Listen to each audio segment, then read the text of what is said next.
Hey folks, Damali here, and we're gonna have a little Q&A about our upcoming pregnancy and infant loss panel discussion next week. I know some people are like, this lady's on another cause. Yes, yes I am. And I have Coach MJ, Marjorie joining, one of our liftoff coaches, who has, a powerful story of her own. She's gonna join me in just a second. Oh, there she is. I'm gonna get Marjorie here.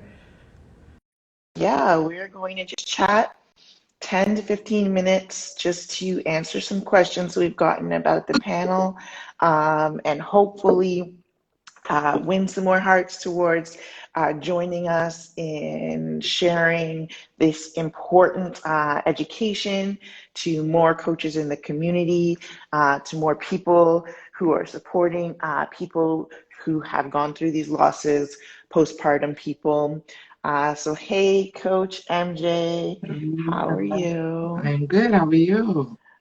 Good friend, I am good. So I just wanted to start off with introducing ourselves. So Damali Fraser, I'm founder and owner of Lift Off Strength and Wellness in Brampton, Ontario, Canada. And next week we are hosting a panel discussion on pregnancy and infant loss from an intersectional lens.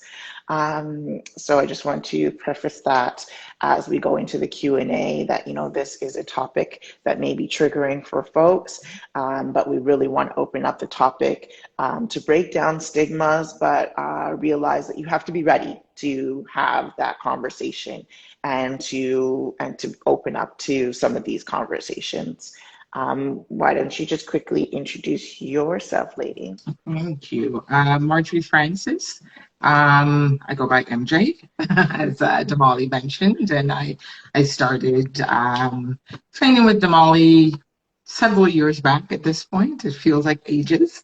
And then recently started coaching with her earlier this year and do the Simple Strength class every other Tuesday with her. And yeah, really wanted to participate in this upcoming panel.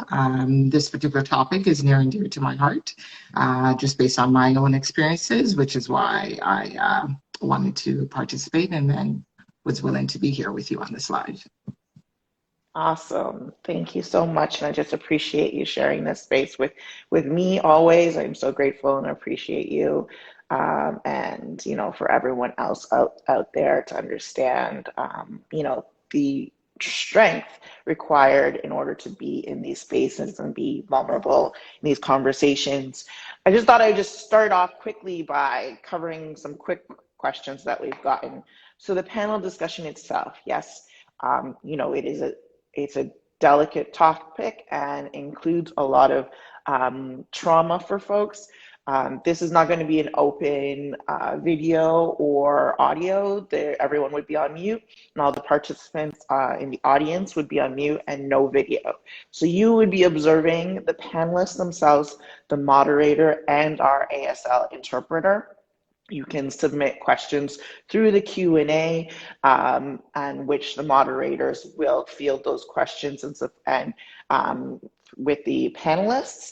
But again, you would not be required to be on video or be visible or seen. It is not a support group in that nature where we're going to have any open dialogue or discussion. We are going to field it through the moderators to the panelists, and we have 1 hour for the panel discussion, and then subsequently 30 minutes. That's for Q&A for additional questions that we get through the webinar chat forum.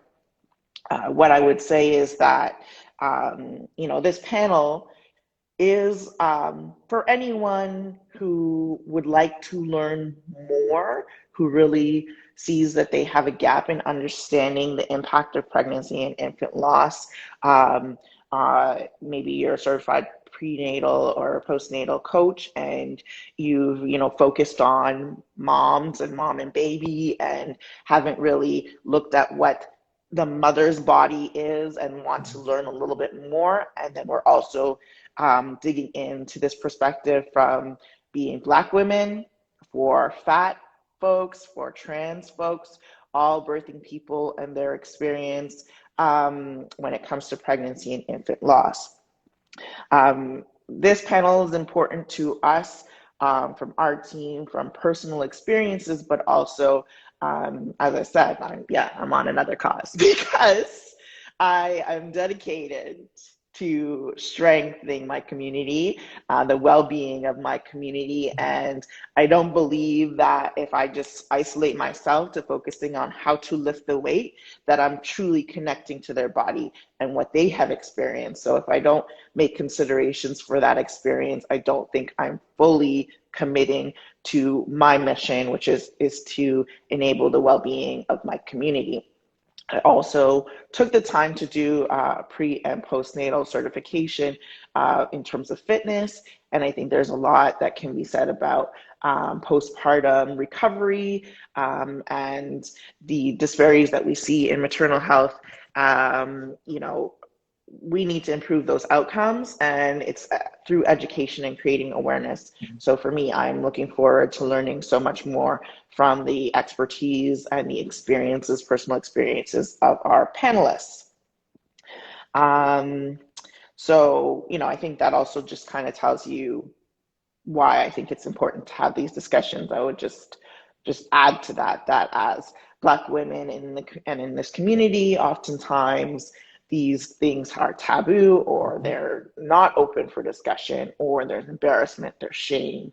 And that's compounded if you're fat and Black and in that community. The amount of people who I've trained who've told me, you know, they didn't want to talk or were concerned because they were told, you know, this must have happened because you're fat. Mm-hmm. You know, and if you weren't fat, and all the things that come into that.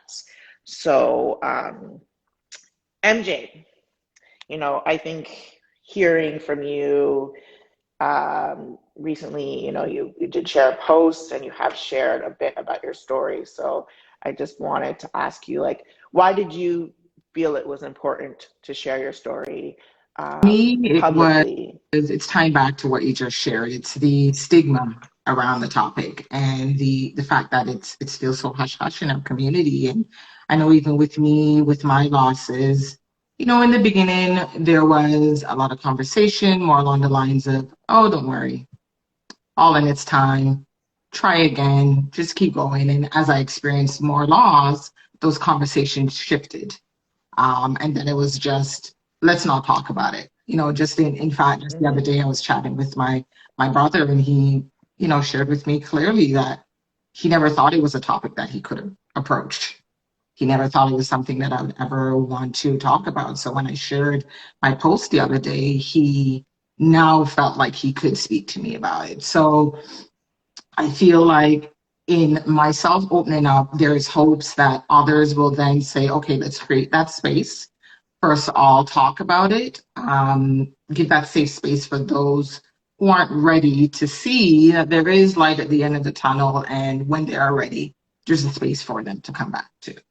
Mm-hmm. So that was like my main objective. And as I've shared, like this is near and dear to my heart. And I know typically I'll post about it in October because, well, that's the awareness month. But why do we not talk about it throughout the rest of the year? Why is it only left for that one single month?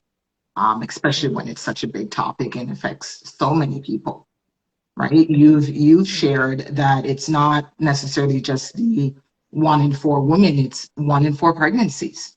That's a big number, right? And Mm-hmm. if we were looking at this from a business lens, you'd go 25%. Oh no, we got to fix something. Something's wrong. We need to Mm-hmm. address it. And when it comes to this topic, it's like, it's so hush hush that we just let it be and just keep on going. Mm-hmm. So I think it's time for us to start having those conversations. Mm-hmm. Mm-hmm. I agree. I agree. You know, and so we come into this space. It's a health and fitness industry, so I am calling out to other coaches and trainers and asking them what they're doing to educate themselves about these topics and entering into spaces where they can help people to feel safe. Mhm. So what has training done for you as you've gone through um, a number of losses, and you've shared that you've had different stages of your journey. So where does training fit into that? For me, straight training is what gives me back my strength. Every time I'm in that gym, I lift that weight, I do that movement. It reminds me that I'm stronger than I may think. Mm-hmm. With the losses, as you said, there's that shame and that guilt of, well, am I woman enough? Why wasn't I able to have babies like so many of my friends, so many of my family members? And when I step into that gym and I can accomplish the things that I've set my mind to, in those moments, it gives me that space to just breathe and remember who I am and to give me back that strength to keep pushing through. And for those moments when it comes and it hits me like a wave, because it does happen, I can at least connect myself back to those moments in the gym for me to keep moving forward. So that's why. That's my one. So what do you feel about how you've been, how other trainers and coaches have really been able to support you through the various stages of this journey overall? I've been fortunate with the folks that I've trained with that they have taken that stuff into consideration because I was Mm, always we had a relationship that I was able to share this information with them.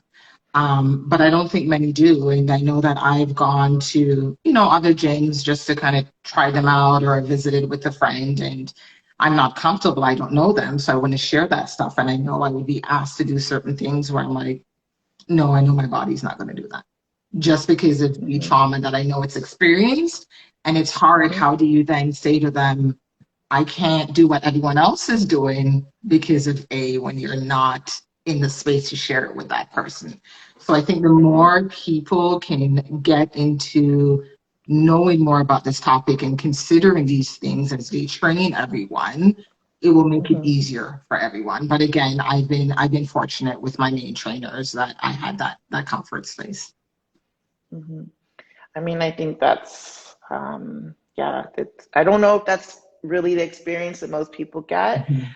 but it's so important to call that out, like what a difference it is when you feel seen, when you feel heard, when you have a person-centered connection and relationship based with the folks you're training with, that you can feel safe enough to share that information and get the support you need.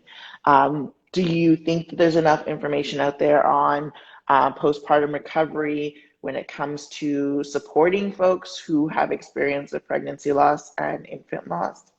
Oh no, no, that's a quick, easy no. For myself, with each of the loss, the most that I got from my doctors was here's a number, call, get a grief counselor or a therapist, and that's it. Most of the support I got were from complete strangers who've been through this, through private groups, whether it was on Facebook, whether it was through certain apps online. That was where I got my support. It wasn't Mhm, from my doctors. It wasn't from my healthcare professionals. I got support from my family, my friends that knew the situation and understand. But I feel like there's so much more that we could do. I know even experiencing not in my current job, but in previous where I've experienced it, and you're just expected to come back to work like nothing happened, mhm, right? mhm, Are there opportunities in businesses to consider having support around this for their employees, right? Those are mhm, things that we need to all start considering as well, because I don't think that there is enough immediately after or even later on when you just share. I know I went to the hospital once and having a conversation with the doctor there, and it was a completely different scenario. And I remember they asked your screening questions and they asked about whether you've had any pregnancies. And I said, yes. And then they asked me how many kids, and I said zero. And instinctively, they went right to, oh, so you've had abortions. And I was like, but how did you just assume that that was the scenario? So I think even in healthcare, there needs to be some conversations about the biases that are held when we get into that space, because they're most definitely there. And I don't know if that was a racial thing. I don't know if it was maybe I didn't happen to have my wedding band on, so there's just maybe you're single. You're who knows what the bias is, but there's most definitely something there. So I think just right across the board, we need some changes for sure. Mm-hmm, mm-hmm. Yes, I couldn't agree more. There are several underlying biases, and this space is meant to be an educational space for us all, for us to listen, to learn and unlearn, to break down some, generational trauma that's there from these things being hidden, and to give us more opportunities, again, to bring awareness. We have four exceptional panelists. So we have those intersections to be able to look at what is weight stigma and how does that play a part into the healthcare that we are receiving postpartum and in the scenarios of these losses. We have personal stories of experience navigating the world as a Black woman. We have birth workers, doulas, and coming from a non-binary trans experience where their loss is no less than anybody else's. So, just to understand, if you are a coach and trainer and you are working with folks in the Black community, trans community, fat folks, that you understand that you're navigating all of this experience and that this can only improve your practice and your coaching overall, and bring us as a community together towards community healing. So thank you so much, MJ, for your time. I really hope this is helpful for folks who are still thinking about whether or not they want to come and participate in the panel.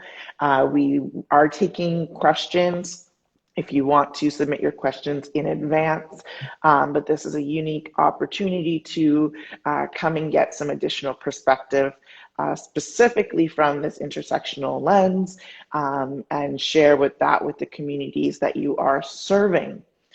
If you have any other questions, please feel free to comment on the post or DM me, DM MJ. We will be moderating the panel. And again, that's August 14th at 1 p.m. Eastern.